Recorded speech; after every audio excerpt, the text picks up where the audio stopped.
an open-source audiobook presentation, as transcribed and edited in the Imperial Library and the Unofficial Elder Scrolls Pages.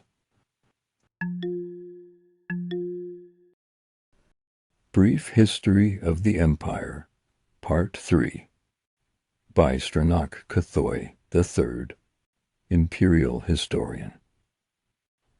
Part 3 of a description of events in the history of the Empire. The first volume of this series tells in brief the story of the succession of the first 8 emperors of the Septim dynasty, from Tiber I to Kentyra II. The second volume described the War of the Red Diamond and the 6 emperors that followed its aftermath, Uriel III to Cassander I. At the end of that volume, I described how the Emperor Cassander's half-brother, Uriel IV, assumed the throne of the Empire of Tamriel. It will be recalled that Uriel IV was not a septim by birth. His mother, though she reigned as empress for many years, was a dark elf married to a true septim emperor, Pelagius III. His father was Cataria I's consort after Pelagius's death, and during her reign a Breton nobleman named Galavir Lariat. Before taking the throne of the empire, Cassander I had ruled the kingdom of Wayrest, but poor health had forced him to retire. Cassander had no children, so he illegally adopted his half-brother Uriel and gave him the kingdom. 7 years later, Cassander inherited the empire at the death of his mother.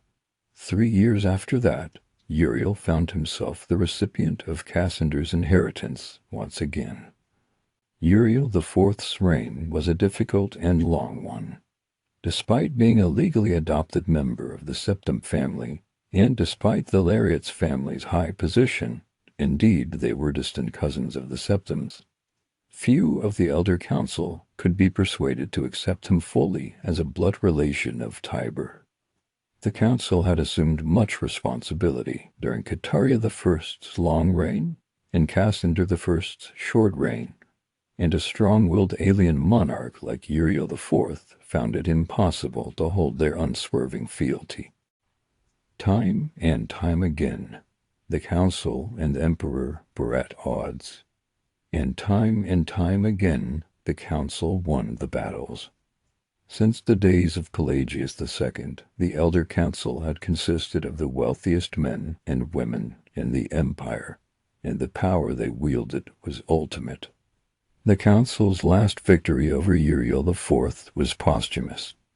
Andorak, Uriel IV's son, was disinherited by vote of council, and a cousin more closely related to the original septim line was proclaimed Sepphoris II in 268 of the Third Era.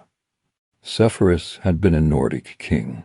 For the first 9 years of Sepphoris II's reign, those loyal to Andorak battled the imperial forces, in an act that the sage Urantine called Tiber's septim's heart beating no more. The council granted Andorak the high rock kingdom of Shornhelm to end the war. Andorak's descendants still rule that land. Of course, Sepphoris II had foes that demanded more of his attention than Andorak.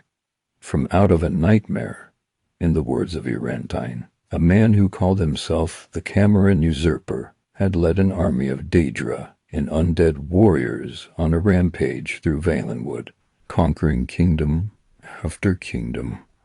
None could resist his onslaughts, and as month turned to bloody month in the year 249 of the Third Era, fewer even tried. Sepphoris II sent more and more mercenaries into Hammerfell to stop the usurper's northward march, but they were bribed, turned into undead, or slaughtered. The story of the Cameron Usurper does deserve a book of its own.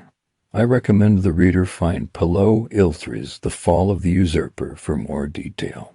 In short, the destruction of the forces of the usurper had little to do with the efforts of the emperor. The result was a great regional victory and an increase in hostility toward the seemingly inefficacious empire. Uriel V turned opinion back toward the potential power of the empire. Turning the attention of Tamriel away from internal strife, Uriel V embarked on a series of invasions, beginning almost from the moment he took the throne in 268 of the Third Era. Uriel V conquered Rosecray in 271, Cathnaquay in 276, Inislay in 279, and Stronach in 284. In 288 of the Third Era, he embarked on his most ambitious enterprise, the invasion of the continent kingdom of Akavir. This was ultimately a failure, for 2 years later Uriel IV was killed in Akavir on the battlefield of Ionith. Nevertheless, Uriel IV holds a reputation second only to Tiber as the great warrior emperor of Tamriel. The last 4 emperors, beginning with Uriel IV's infant son, are described in the 4th and final volume of this series.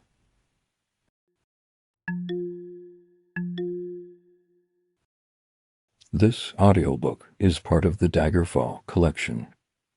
For other features in this anthology, visit the Red Library.